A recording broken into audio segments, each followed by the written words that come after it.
Hey friends, Amanda here at Bare Bones Living. Welcome back. And today I am in the garden and I realize I have not showed you guys the garden in quite some time and it is looking very different. I have been working on it periodically and hadn't really had the time to make a video amongst all the other things that I was doing. So I wanted to quickly give you guys a little update on the garden. I'm not going to do like a full garden tour or any kind of a garden tomato harvest right now. But I will show you the tomatoes real quick and whatever else is growing over there. But I wanted to first give you a full overview. So this is an overview of the garden as it stands today, and it is June 30th. And the biggest change that you might see is that I went back to an oldie but a goodie, I guess.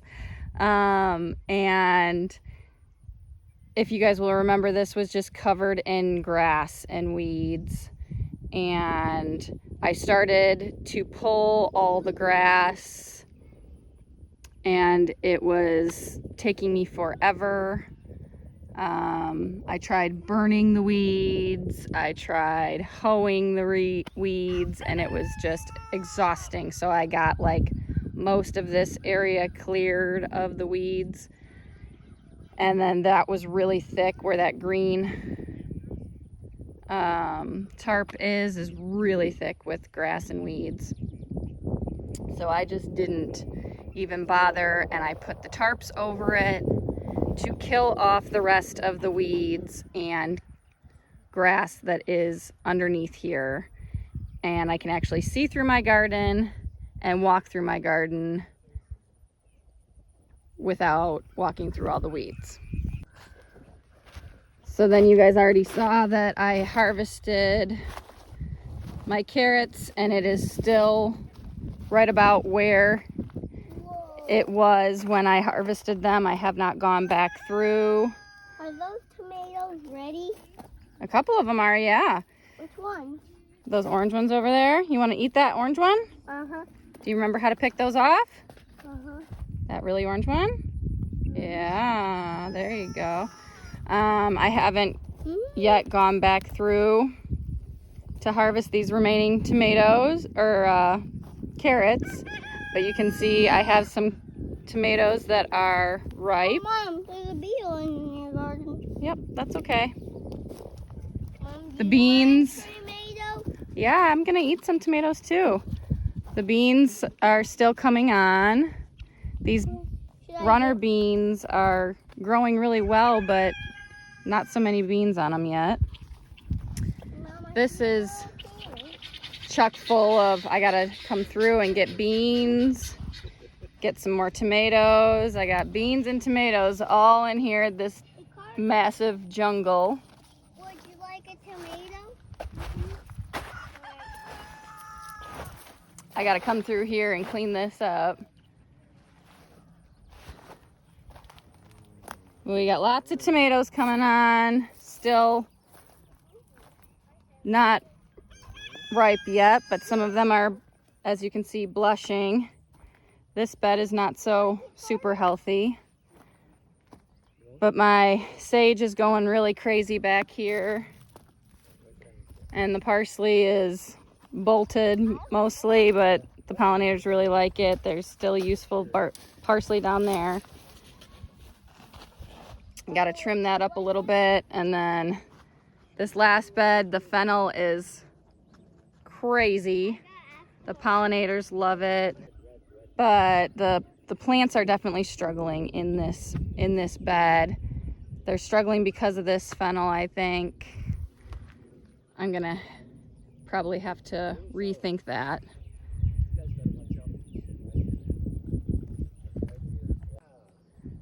Over in this area, I have across the back, these are tomatillo plants and my pepper plants and some basil stuck in between there. A few of my pepper plants died off, unfortunately. And this bed is definitely slacking because it doesn't have built-in irrigation and I have neglected it. So this is where they stand currently. This area in front of that bed is the only area that I don't have tarped just because it didn't reach that far, and I have a volunteer cherry tomato plant that decided to come up, so I just let it go and be wild. And I'll have to deal with this weeding situation. Just haven't gotten around to it yet, but everything else is covered. And then over here in the front, these are my potatoes, the first potatoes that I planted. And they have flowered and are, as you can see, starting to die back, but we still got some time on them. And then I had to go get more compost and more potatoes, and I planted more potatoes here. These are the last of the seed potatoes that my local farm stand had. And then I had sweet potatoes in my tiny house that had sprouted, so I put them here. I wasn't even planning on growing sweet potatoes this year, but they sprouted in my tiny house, so I just threw them out here. We'll see how well... Kona, get out! We'll see how they do. Like I said, I wasn't even planning on planting sweet potatoes, but we'll see what they can do. And then I got some sprouted Kennebec potatoes from some local Amish, and I planted them all back here in this, and I put down mushroom compost and then covered them with fresh grass clippings as their mulch, basically, and their hills. Haven't seen anything come up yet, but we'll see how that goes. But this does have built-in irrigation here. But this is what I'm here for today. I am going to be harvesting my onions, which are in this long bed here with all of these weeds. These onions I think I planted in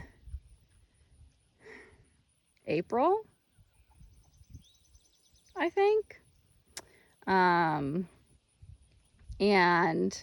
they were anywhere from like 90 to 120 days to harvest, and we are well within that. I have pulled a couple of my onions that were definitely dried and dead back, died and dried back. So I just pulled them out, and I was super happy with what I saw, so I'm excited to see what we got in here.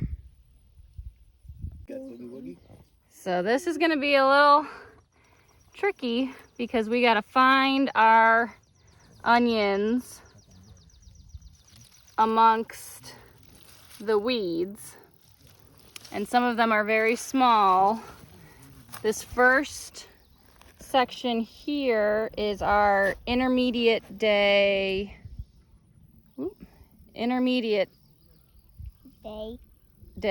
onion sampler. So it's 3 varieties of intermediate onions. And I got a couple of helpers here for me. We'll see how this goes. Hi. Hi.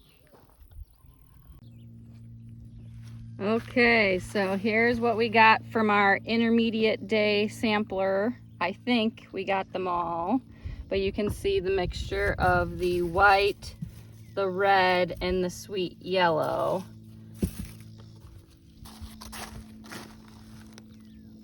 And this is what we got from our first little section here. Our next section is the candy onion, which is, I believe, one the sweet yellow from the intermediate day sampler. All right, so these are what we got for our candy variety on top of our intermediate day sampler. All right, so these are what we got for our candy variety on top of our intermediate day sampler. Moving on to our shallots now. Bye, baby. So this is what we got from our shallot harvest. Some really nice size shallots and then some smaller ones. I had a lot, my shallot starts, a lot of them were really small and stuck together, and so I kind of just let them grow. I planted them together because I didn't want to kill them, and so I have quite a few of these conjoined shallots, but that's okay. On to now my short day variety pack. Well, I lost my helpers, so I just went along and harvested all of my short day variety and my Creole, which is the purple or the red short day variety, all at the same time. And some of them in the short day variety are actually rotten. Waited too long to get some of them, so some of these are pretty squishy.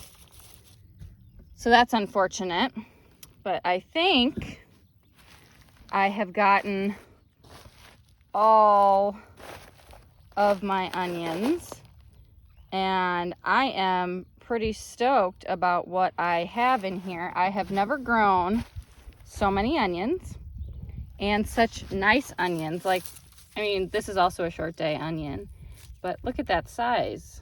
That's awesome. These short days, I don't know if they were just in better soil or because of their variety they're larger, but they definitely grew bigger than my long day variety or my intermediate day variety. Just as an observation, by looking at my patch that I had them in, you can't even tell that really I had anything else in there besides weeds. I know that there are some left in here. A lot of the shallots that are right here in the middle, I left in because it didn't even look like they really started to grow. So I just figured I'd leave them in there and see kind of what happens with them. But I'm gonna have to come through here and clear out all these weeds to prepare for my next crop that I'm going to be putting in there. So I'm going to be letting these cure, dry, similar to how I'm doing my garlic. I have to still go braid my garlic to make room for these onions to dry. I'm going to be using the green tops to put in my dehydrator and make onion powder out of that, and I'm excited to try these. And it wouldn't be a day in the garden without grabbing what's ripe, I guess. So I went and pulled the beans and a few cherry tomatoes that I saw while I was out there, because I know I won't remember about them and they'll get eaten or something. Plus, the more you pull with the beans, the more that grows. Thank you guys for stopping by today and joining in on our journey here at Bare Bones Living. We'll catch you on the next one.